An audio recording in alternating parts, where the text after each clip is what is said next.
नाशिकमधील गाजत असलेल्या खरात प्रकरणामध्ये कोर्टात महत्त्वाचा युक्तिवाद झालाय। सरकारी वकिलांनी आरोपींना 5 नरबळी दिल्याचा संशय व्यक्त करत तपासासाठी अधिक वेळ मागितला। 5 काडतुस सापडल्यात म्हणजे 5 नरबळी दिल्याची भीती व्यक्त केली जाते आहे। तसंच आरोपींच्या वागण्यातून मानसिक विकृती दिसते असाही युक्तिवाद करण्यात आला। या प्रकरणामुळे परिसरात खळबळ उडाली असून तपास यंत्रणा अधिक पुरावे गोळा करते असंही कोर्टाला सांगण्यात आलंय। कोर्टात नेमका काय युक्तिवाद झाला त्यावर एक नजर टाकूया।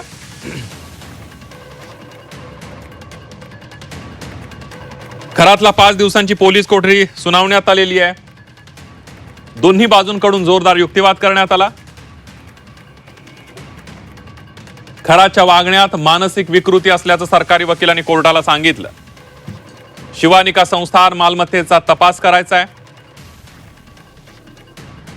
अघोरी कृत्यांचा शोध घ्यायचा असल्याचंही सरकारी वकील कोर्टात म्हणाले। साप वाघ खरे की खोटे हे तपासायचं आहे। पूजाविधी कोणता कसा करायचा हे तपासायचा असा युक्तिवाद झालेला आहे।